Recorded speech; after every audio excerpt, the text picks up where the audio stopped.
Is astrology a guide to aid us in mastering the universe? This is the Cosmic Community Podcast with Galactic Ambassador Stacey Dredd. This astrology report is for the week of May 21st. And oh boy, we are in the midst of a couple of big weeks in the astrology here. And we have this week a change of season. We have moved into Gemini season with the sun shifting and moving there. We got the full moon in Sagittarius this week on May 23rd.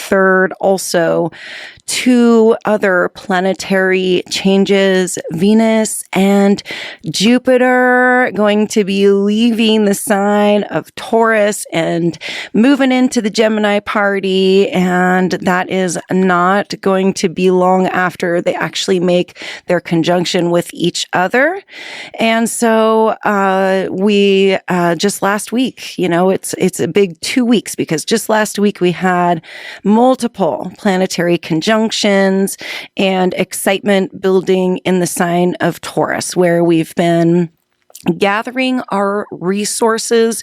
We've been sharpening the tools in our toolbox. We have been building the muscle that it takes to use the tools really efficiently. And we are building our stability. We're building the stability in our life with financial stability and being able to provide for ourselves. This gives us a sense of security that Taurus needs, and that Taurus energy is really able to provide. And we have been just this last week also able to finally feel Mercury, our mind, moving forward out of that retrograde, finally out of the shadow. And so we have entered fresh territory there. Our minds have been moving forward on future projects and trying to find clarity there. Also, Mercury in Taurus, so building up these resources and finding this stability of the mind and communications. Also, thing that Mercury represents, our communications stabilizing a little bit and finding a way to communicate that's a little more grounded and that is a little more interested in our future security and this material safety that Taurus is begging us to find. Those planetary conjunctions on May 18th, the sun in a conjunction with Jupiter. And this is considered to be the luckiest day of the year, although I think we got two lucky days of the year. One, the sun Jupiter on May 18th, and then the next one here as Venus is going to be making the conjunction with Jupiter this week. So with just in a few days of each other, truly the luckiest points in the astrology, because Jupiter is involved. And Jupiter is the planet of opportunity and of expansion and of enthusiasm and of the grander vision. But most of all, Jupiter is a gift giver.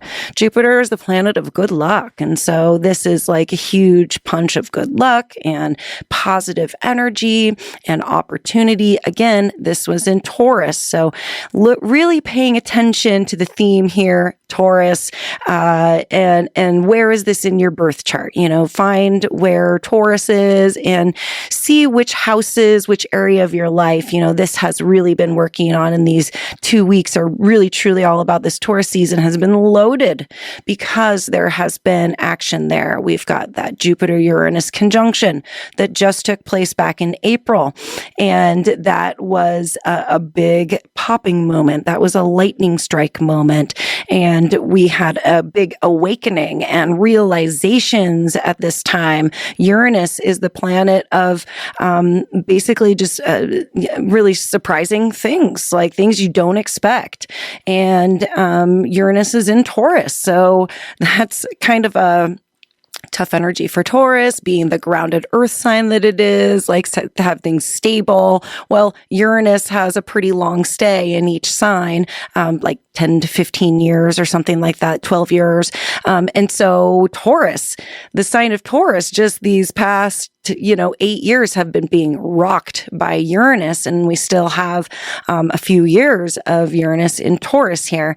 Jupiter always brings just huge energy wherever it goes, and also is that good luck planet and leaves gifts wherever it goes. So Taurus area of life, where is that for you? Making sure to find that, because we have a shift of season. Just on May 20th, the sun entered Gemini, and so we have our mind, our identity, our personal focus, the sun shifting into a new sign. It brings in different focuses for us. We are going to be starting to see our movement out of that Taurus energy, finding that stability, building all those tools, getting that structure down, that earth sign, into Gemini, where we start to become more curious and ask more questions and start to sort of gather more information. And we can't really do that until we've, graduated from the sign of Taurus. Then you move into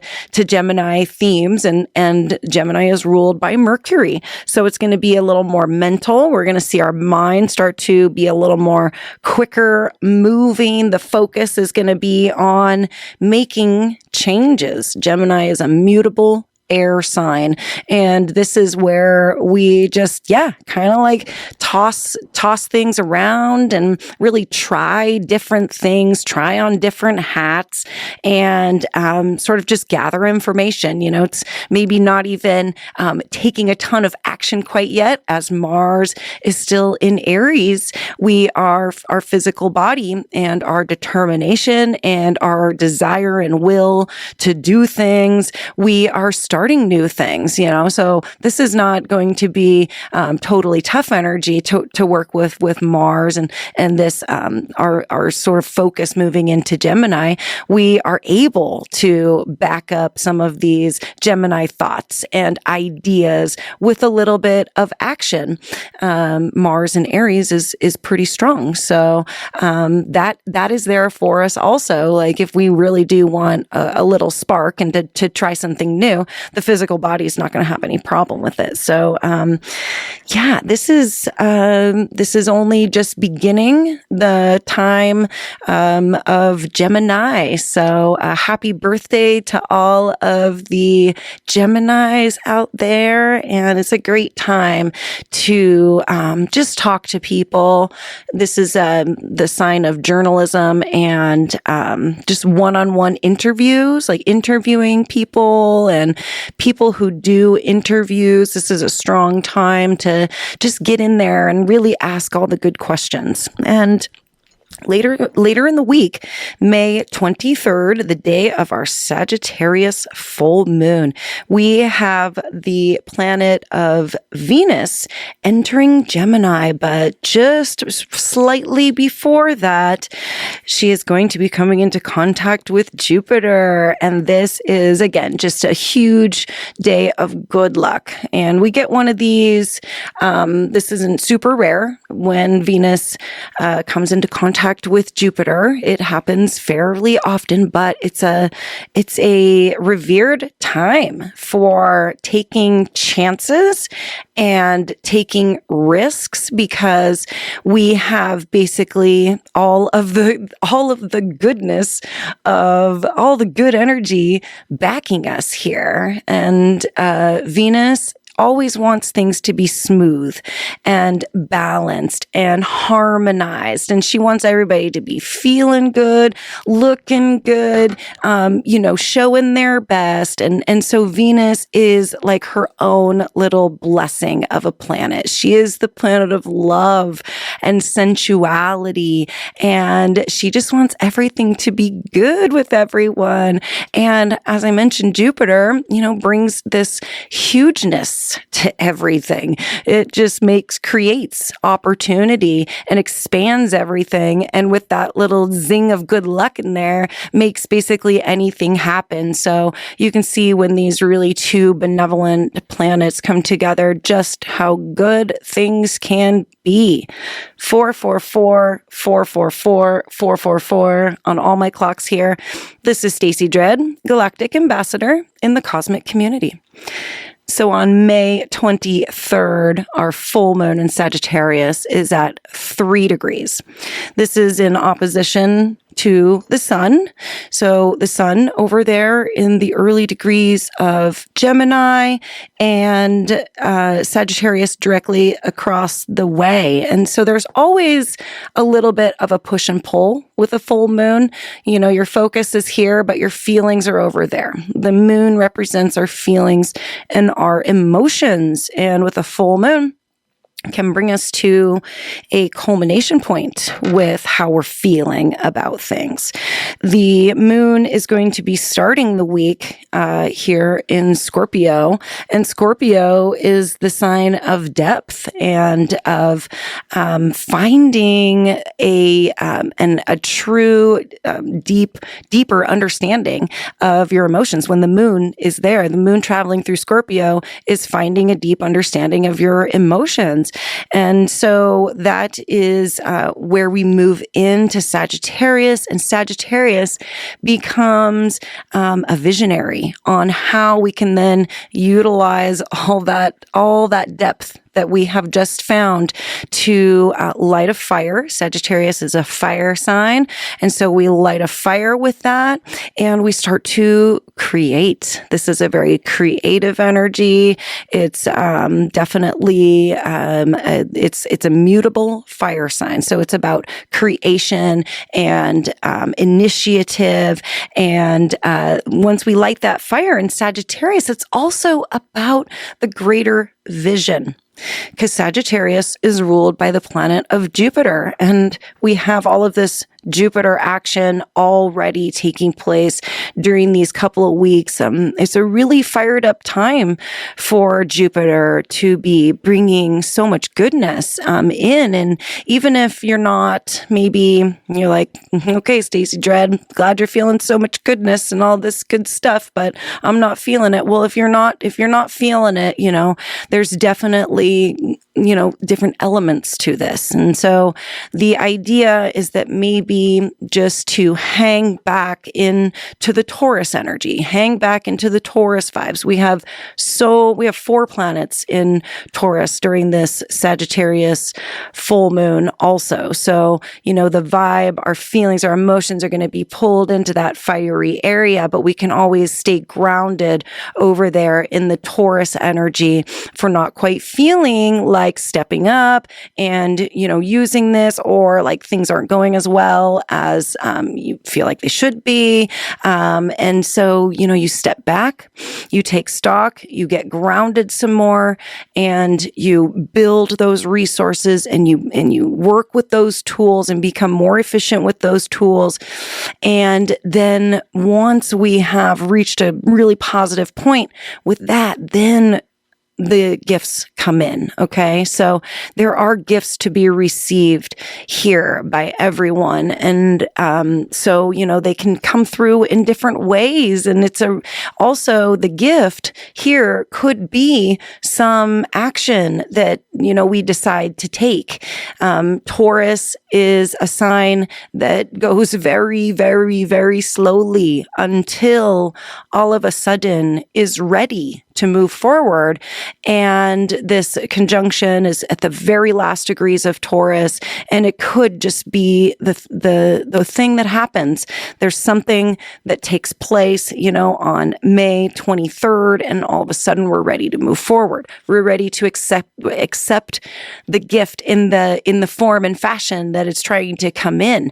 And there's a lot of times where the gift then becomes the ability to dive into that. So knowing that that's there, and there's a little bit of faith and trust in the universe, knowing that it has this big blanket, this big Taurus blanket. It's like the greenest, softest lawn of grass you've ever laid on.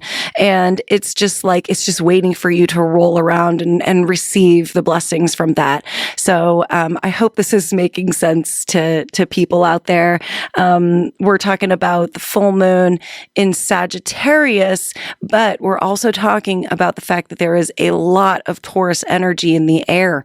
And so being able to kind of pull all these elements together and utilize them to how you would like to. That's the idea. That's why we study astrology, and you can take action and move forward how you would like, knowing that all of these gifts and all of this goodness is available to us right now. If we can have faith, if we can trust that it's there and take that risk and really dive in and receive. So I just think that Taurus, a slow moving energy, it's like you don't feel ready until finally you're ready. And then all of a sudden it's like, I'm ready. Okay. And there's no turning back. So, Taurus is not a sign to be messed with as far as forcing to do anything.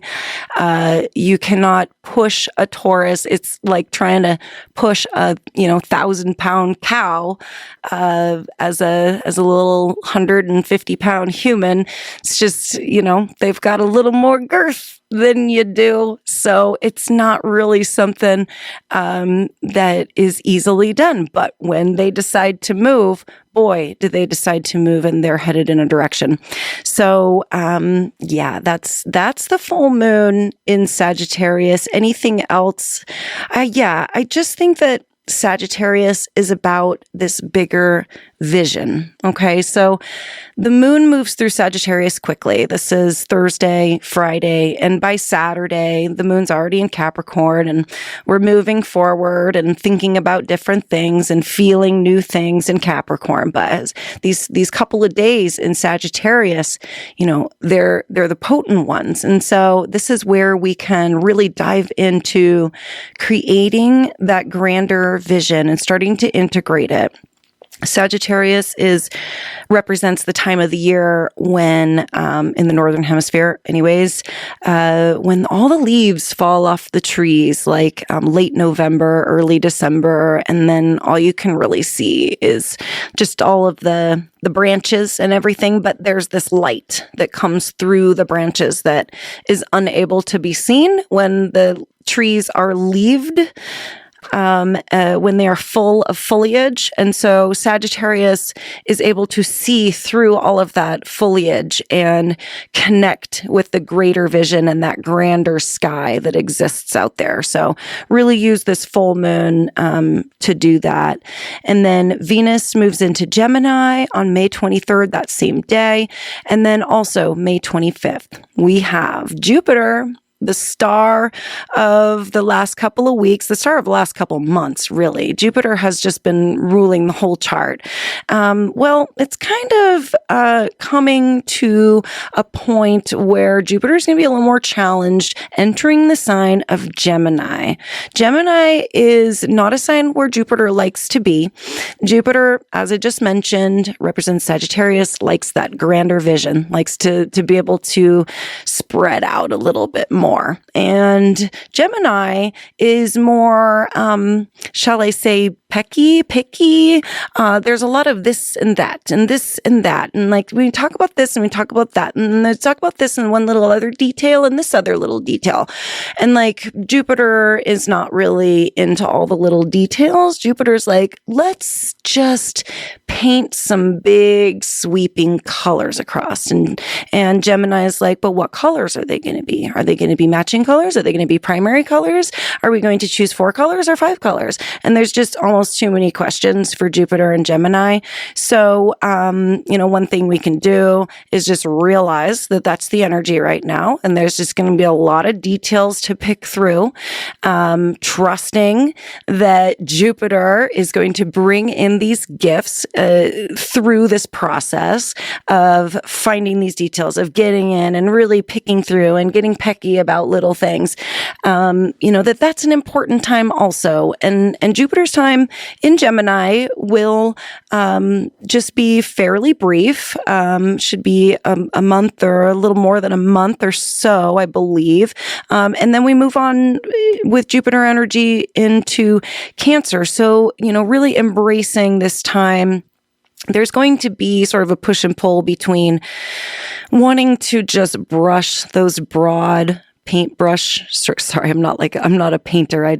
Brushing the broad strokes. You get what I mean. And then there's going to be the other side of like, but we need to add some detail and like get the Sharpie out and try and like make some really like little ones. And where's the tree going to go and stuff? And it's like, we're just going to really have to embrace that whole process and be kind of patient with it. So patience, I guess, is actually just a good way to go about that, because Jupiter, again, makes everything bigger. It expands everything. So it's going to be like a lot of options. We're going to be asked so many questions, and everyone's just going to get massively curious. And it's a really fun time. Everyone getting curious is good, but it's definitely can be overwhelming, especially for those people who are more introverted and like don't do well with lots of questions or anything like that. So take care of yourselves. Make sure you are spending enough time with other people, Gemini, but also on your own, creating your own vision, Jupiter. That's pretty much it for the week, I guess. Yep, we have the Capricorn moon kind of getting us a little more grounded into the weekend. And I love Capricorn moons. They're a good time for me to do little chores around the house and take care of all those little things that require a little bit more responsibility than I'm normally able to bring to my life. So, yay for Capricorn moons, at least for me. So I will be back next week, and I just really appreciate you being tuned in, and I hope that you have a good week. I'll talk to you soon. Peace. Thank you for listening to the Cosmic Community Podcast. More can be found at kpov.org/thecosmiccommunity.